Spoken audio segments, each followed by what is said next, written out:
बिस्मिल्लाहिर्रहमानिर्रहीम। अस्सलाम वालेकुम। आज के इस वीडियो में हम लोग जानेंगे कि सेनेट के अज्जाए तरकीबी, मुद्दत और इंतखाबात कैसे होते हैं और सेनेट इंतखाबात में पोलिंग, वोटिंग और गिनती का तरीक़ाकार क्या है। तो इस वीडियो को आखिर तक ज़रूर देखिएगा। ऐवान बाला यानी सेनेट के अज्जाए तरकीबी कुछ यूँ हैं कि 104 सेनेटर्स के इस ऐवान में चारों सूबों से कुल 23 अरकान हैं, जिनमें से 14 अमूमी अरकान, 4 खवातीन, 4 टेक्नोक्रेट और 1 अक़लियती रुकन है। फाटा से 8 अमूमी अरकान सेनेट का हिस्सा हैं। इस्लामाबाद से कुल 4 अरकान हैं, जिनमें से 2 अमूमी जबकि 1 खातून और 1 ही टेक्नोक्रेट रुकन है। सेनेटर्स की आइनी मुद्दत 6 बरस है और हर 3 बरस बाद सेनेट के आधे अरकान अपनी मुद्दत पूरी करके रिटायर हो जाते हैं और आधे अरकान नए मुंतखब होकर आते हैं। इस मरतबा पर सेनेट की आधी यानी 52 नशिस्तों पर इंतखाबात होने जा रहे हैं। सिंध और पंजाब से 12 सेनेटर्स का इंतखाब होगा। खैबर पख्तूनख्वा और बलूचिस्तान से 11 सेनेटर्स मुंतखब होंगे, जबकि फाटा से 4 और इस्लामाबाद से 2 अरकान ऐवान बाला का हिस्सा बनेंगे। कानून के मुताबिक सेनेट के इंतखाबात खुफिया राय शुमारी और तरजीही वोट की बुनियाद पर मुनक्किद किए जाते हैं, जिसकी गिनती का तरीक़ाकार मुश्किल और तवज्जो तलब है।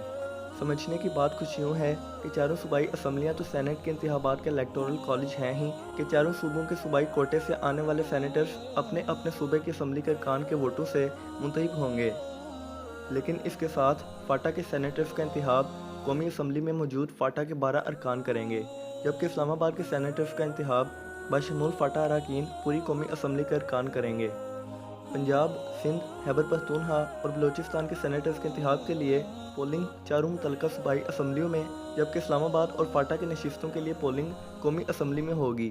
इलेक्शन कवानीन में तयशुदा फार्मूले के मुताबिक एक नशिस्त के हसूल के लिए लाजिम करार पाने वाले वोटों की तादाद के गोल्डन फिगर के लिए मुतल्लिका सूबाई असम्बली के अरकान की कुल तादाद को मज़कूरा सूबे के हिस्से में आने वाली सेनेट की मौजूद हाली नशिस्तों से तकसीम किया जाएगा। पंजाब असम्बली के अरकान की कुल तादाद 371 है। पंजाब से सेनेट की 7 हाली जनरल नशिस्तों पर इंतखाबात हो रहे हैं। अरकान की कुल तादाद 371 को हाली नशिस्तों की तादाद 7 से तकसीम किया जाए तो हर उम्मीदवार के लिए मतलूबा वोटों की तादाद यानी गोल्डन फिगर 53 बनती है। यानी पंजाब से एक जनरल नशिस्त हासिल करने के लिए उम्मीदवार को 53 वोट हासिल करने होंगे। टेक्नोक्रेट, खवातीन और अक़लियती नशिस्तें जिन पर मुतल्लिका सूबे में इंतखाबात होने जा रहे हैं, इनको 371 नशिस्तों पर तकसीम करने से हर नशिस्त के लिए गोल्डन फिगर या मतलूबा वोटों की तादाद मालूम की जा सकती है। मसलन पंजाब में खवातीन की 2 नशिस्तों को कुल अरकान 371 पर तकसीम किया जाए तो मतलूबा वोटों की तादाद यानी गोल्डन फिगर 186 बनती है। यानी पंजाब से खवातीन की एक नशिस्त हासिल करने के लिए उम्मीदवार को 186 वोट हासिल करने होंगे। यहाँ अहम बात यह है कि गोल्डन फिगर हासिल ना करने की सूरत में किसी भी नशिस्त पर इंतखाब लड़ने वाला उम्मीदवार इस नशिस्त के तमाम उम्मीदवारों में सबसे ज़्यादा तरजीही वोट हासिल करने की सूरत में भी कामयाब करार पाएगा। दूसरी सूरत में गोल्डन फिगर से ज़ायद हासिल किए गए वोट इससे अगले तरजीही उम्मीदवार को मुंतकिल हो जाएंगे और ऐसे ही ये सिलसिला आगे बढ़ता जाएगा।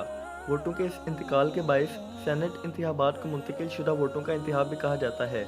मिसाल के तौर पर पंजाब से सेनेट की 7 जनरल नशिस्तों पर अगर 20 उम्मीदवार हिस्सा ले रहे हैं तो पंजाब असम्बली के तमाम अरकान को एक ऐसा बेल्ट पेपर दिया जाएगा जिस पर तमाम 20 उम्मीदवारों के नाम बगैर इंतखाबी निशान के दर्ज होंगे। वोट देने वाले अरकान पंजाब असम्बली बेल्ट पेपर पर तमाम उम्मीदवारों के नाम के आगे 1 से 20 तक का तरजीही हिस्सा दर्ज करेंगे। इस तरह सबसे ज़्यादा तरजीही वोट यानी 1 का हिस्सा हासिल करने वाला उम्मीदवार सेनेटर मुंतखब हो जाएगा। अगर वो उम्मीदवार मुकर्ररा गोल्ड फिगर यानी 53 से ज़ायद मरतबा 1 का हिस्सा हासिल करता है तो तमाम इजाफी 1 यानी इजाफी वोट दूसरी तरजीह हासिल करने वाले उम्मीदवार को मुंतकिल हो जाएंगे और यूँ ये अमल 7 सेनेटर्स के इंतखाब तक दोहराया जाएगा। इसमें याद रखने की बात यह है कि अगर कोई वोटर यानी रुकने सूबाई असम्बली 1 से 20 तक तरजीही हिस्सा दर्ज करते हुए कोई एक हिस्सा भूल जाए यानी 9 के बाद 10 की तरजीह लगाने के बजाय किसी उम्मीदवार के सामने 11 की तरजीह लगा दे तो उसके 9 वोट गिने जाएंगे, जबकि 9 के बाद 20 तक के सारे तरजीही वोट कैंसिल या मनसूख शुमार होंगे। सेनेट इंतखाबात के इसी तयशुदा फार्मूले के तहत जनरल नशिस्तों के इंतखाबात में सिंध असम्बली से 24 वोट लेने वाले उम्मीदवार को कामयाब तस्वुर किया जाएगा। खैबर पख्तूनख्वा असम्बली से सेनेट की जनरल नशिस्तों के लिए 18 वोट और बलूचिस्तान असम्बली से सेनेट की जनरल नशिस्तों पर उम्मीदवारों को 9 वोट हासिल करने होंगे। فاٹا سے سینٹ کی 4 نشستوں کے انتخابی عمل میں فاٹا کے 11 ارکان قومی اسمبلی ووٹ دیں گے۔ فاٹا سے سینٹ کے ایک کامیاب امیدوار کے لیے 3 ووٹ حاصل کرنے ضروری ہیں۔ اسلام آباد کی 2 نشستوں پر ہونے والے سینٹ انتخابات میں پوری قومی اسمبلی ووٹ دے گی۔ اسلام آباد کی جنرل اور ٹیکنوکریٹ کی نشستوں پر ہونے والے انتخابات میں بھی اکثریتی ووٹ حاصل کرنے والا امیدوار کامیاب تصور کیا جائے گا۔ مجھے امید ہے کہ آپ کو یہ ویڈیو اچھی لگی ہوگی۔ اگر اچھی لگی ہو تو سوشل میڈیا پر زیادہ سے زیادہ شیئر کریں۔ دعاؤں میں یاد رکھیے گا۔ اللہ حافظ۔